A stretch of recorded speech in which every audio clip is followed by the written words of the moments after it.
सद्गुरु, अगला प्रश्न सोनिया का है। नमस्कारम गुरुजी, मैं बर्लिन से हूँ। बाहर की शांति बढ़ने के साथ अंदर का शोरगुल बहुत तेज होता जा रहा है। क्या आप अंदरूनी हलचल और अंदर की आवाज पर कुछ प्रकाश डाल सकते हैं? वो आमतौर पर लोग मुझे गुरुजी नहीं कहते, क्योंकि गुरुजी सम्मान सूचक शब्द है। मैं ऐसी चीजों से शर्मिंदा हो जाता हूं। सद्गुरु शब्द एक परिचय है, जैसे कि ऑर्थोपेडिक या फिर आंखों का डॉक्टर या स्त्री रोग विशेषज्ञ या न्यूरोलॉजिस्ट कहना। वैसे ही सद्गुरु बस एक परिचय है। मुझे इस परिचय से कोई परेशानी नहीं है, क्योंकि इसका मतलब है एक अनपढ़ गुरु। कोई मेरे पास आकर मुझसे शास्त्रों पर बहस नहीं करता, क्योंकि वो जानते हैं मैं ये सब नहीं जानता। बस ये पक्का करने के लिए कि हम ऐसी चीज पर बहस चर्चा करने में समय बर्बाद ना करें जिसके बारे में हमें कुछ पता नहीं है और जिसकी हमने कभी परवाह नहीं की। लेकिन गुरुजी सम्मान सूचक शब्द है, मेरे साथ ये मत कीजिए। मैंने एक खास तरह से जीवन जिया है, मतलब ये कि मैंने इस तरह से जीवन जिया है कि मेरे आसपास के लोग हमेशा भ्रमित रहते हैं। ये शख्स आखिर है क्या? मेरे लिए ये बहुत जरूरी है, क्योंकि अगर वो कोई राय बना लेते हैं तो उनके साथ काम करना मुश्किल हो जाएगा। भ्रम मतलब कम से कम आपको एहसास है कि आप नहीं जानते, जो अच्छी बात है। अगर कोई बहुत गहरे अनुभव से जान जाता है तो मुझे कोई परेशानी नहीं है, वो एक अलग स्थिति है। लेकिन किसी के बारे में अच्छे निष्कर्ष निकालना जरूरी नहीं है, किसी के बारे में खराब निष्कर्ष निकालना भी जरूरी नहीं है। तो सारे सम्मान सूचक शब्द इसी से आते हैं कि लोग किसी के बारे में सकारात्मक राय बनाते हैं। मैं जो हूं उसकी कीमत तभी है जब आप कोई राय बनाए बिना यूं ही मुझे देखते हैं। फिर आप देखेंगे कि आप पूरी तरह भ्रमित हो जाएंगे। आपने मुझ पर उतना ध्यान नहीं दिया है, क्योंकि ज्यादातर समय आप मुझे यहां सत्संग में या ऐसी स्थिति में बैठे देखते रहते हैं। तो आपने मुझे अलग अलग स्थितियों में नहीं देखा है। अगर आप मुझे अलग अलग स्थितियों में देखेंगे तो आप पूरी तरह भ्रमित हो जाएंगे, जो बहुत अच्छी बात है। इसका मतलब आप निष्कर्ष नहीं निकाल पाएंगे, क्योंकि निष्कर्ष मृत्यु है। निष्कर्ष मतलब कोई संभावना नहीं बची। अगर आप मेरे बारे में निष्कर्ष निकालते हैं तो अनजाने में आप एक जिज्ञासु के रूप में अपने बारे में निष्कर्ष निकाल लेंगे। इसका मतलब जिज्ञासा खत्म। एक बार आप निष्कर्ष निकाल लेते हैं तो जिज्ञासा कहां बची? आपका खुद को जिज्ञासु कहना बिल्कुल बेकार है।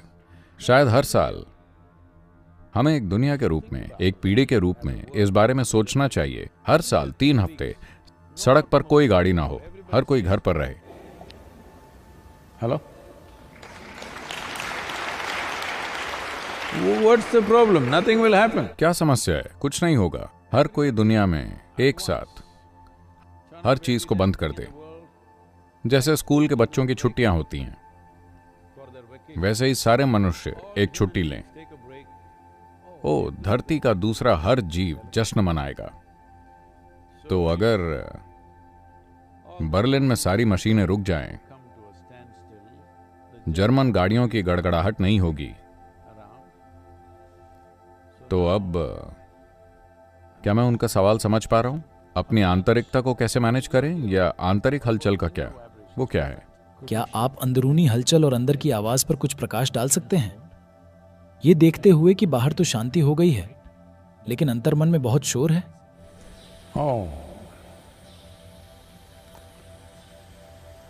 अंतर्मन या आंतरिकता में शोरगुल नहीं है, वहां कभी शोर नहीं होता। उस जगह शोर जैसी कोई चीज नहीं है। बस ये है कि चूंकि आप व्यस्त नहीं हैं तो आप उसमें डूबे हुए हैं। ज्यादातर लोग आमतौर पर सोचते हैं कि वो व्यस्त हैं, लेकिन अगर आप उनके जीवन को देखें तो 60% समय वो बस किसी चीज में डूबे रहते हैं। पता है, ये जुगाली करने जैसा है। जो बात कल हुई उसे आप अब तक चबा रहे हैं। ये सुविधा आपके शरीर में नहीं है। गाय, बकरी, भेड़, इन सभी के पास ये सुविधा है कि वो आज खा सकते हैं और कुछ घंटे बाद उसे वापस लाकर जुगाली कर सकते हैं। ये सुविधा आपके अपने शरीर में नहीं मिली है, तो आपने इसे अपने दिमाग में बना लिया है। यह विकास की समस्या है।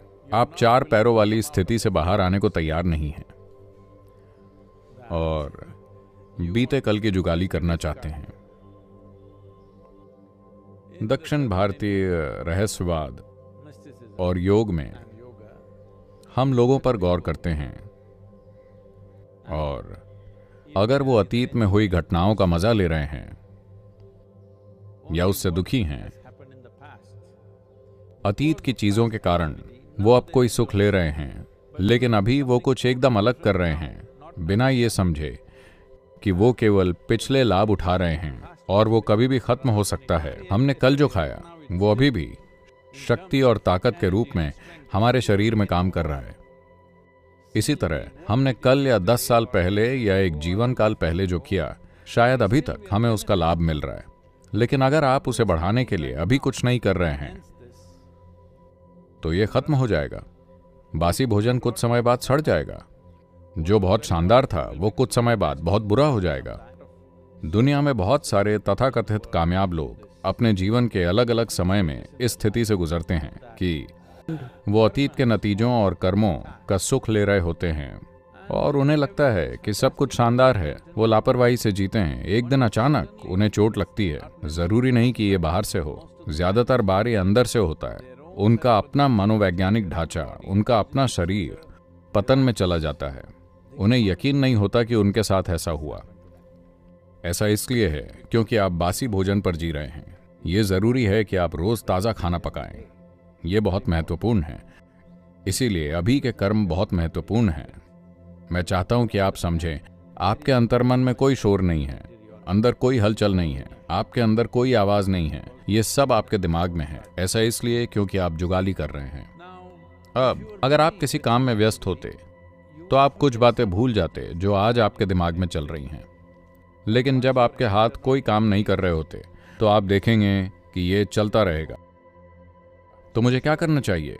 वैसे हमने आपको कई तरीके सिखाए हैं। आप उसे रोकने की कोशिश न करें क्योंकि आप उसे रोक नहीं सकते। तरीका बस ये है कि आप उससे दूरी बना सकते हैं। वैसे खुद को दूर रखने के कई तरीके हैं। अगर आप शांभवी या शून्य कर रहे हैं तो बेशक वो शक्तिशाली प्रक्रियाएं हैं, नहीं तो आप ईशा क्रिया कर सकते हैं। अगर आप अभी इनमें से कुछ नहीं जानते तो सबसे आसान ये है, आपको बस खुद पर गौर करना है और समझना है कि आप एक विशाल अस्तित्व में एक छोटे से जीव हैं। हम नहीं जानते कि वो कहाँ शुरू होता है, कहाँ खत्म होता है। इस छोटे से मिट्टी के गोले पर बैठकर आप सोचते हैं कि आप ब्रह्मांड का केंद्र हैं। ये एक मूर्खतापूर्ण सोच है। सब कुछ इसी से निकलता है कि आप खुद को ब्रह्मांड का केंद्र समझते हैं। ये बहुत मूर्खतापूर्ण विचार है। इस मूर्खतापूर्ण विचार से कई मूर्खतापूर्ण विचार पैदा हुए हैं जिसे समाज में बुद्धिमत्ता माना जाता है। तो आप अपने विचारों को विशाल ब्रह्मांड के संदर्भ में देखिए। अब वायरस आपके जीवन के लिए खतरा है। अपनी नश्वरता के संदर्भ में जिन चीजों के बारे में आप सोचते हैं, जिन चीजों को आप महत्वपूर्ण समझते हैं, वो सब कुछ मूर्खतापूर्ण है। अगर आप देख पाते हैं कि आपका मन, आपके विचार, आपकी भावना बिल्कुल मूर्खतापूर्ण है तो स्वाभाविक रूप से आप दूरी बना लेंगे। समस्या ये है कि आपको ये स्मार्ट लगता है और अब जब वो आपको परेशान करता है तो आप अभी इसे थोड़ा दूर करना चाहते हैं। नहीं, जो भी आपको स्मार्ट लगता है वो आपके कंधे पर किसी तमगे की तरह बैठेगा। वो जाएगा नहीं, वो आपको छोड़ेगा नहीं। जैसे ही आपको लगता है कि आप स्मार्ट हैं, आपके विचार आपको छोड़ नहीं सकते। अगर आप बहुत स्मार्ट हैं तो आप आंखें बंद करके नहीं बैठ सकते, ये जान लीजिए। जब आप जानते हैं कि आप मूर्ख हैं तभी आप आंखें बंद करके बैठ सकते हैं। जीवन के मामले में, अस्तित्व के मामले में आप वाकई कुछ नहीं हैं, ठीक है? समाज में आपका कोई रुतबा हो सकता है, मूर्खों के बीच मूर्ख चमकेंगे, लेकिन जीवन के रूप में उसका कोई मतलब नहीं। जीवन के रूप में कल ये छोटा सा वायरस आपकी जान ले सकता है। हाँ, आप हो या मैं, बता रहा हूं। ये हमारी जान ले सकता है। तो हम जितनी भी बढ़िया स्मार्ट चीजें सोच रहे हों, उसका कोई मतलब नहीं है। अगर आप इतना समझ लें तो स्वाभाविक रूप से आपके और आपके विचार प्रक्रिया के बीच दूरी होगी। एक बार जब आपके और आपकी विचार प्रक्रिया के बीच दूरी आ जाती है तो कोई फर्क नहीं पड़ता कि आप सोच क्या रहे हैं।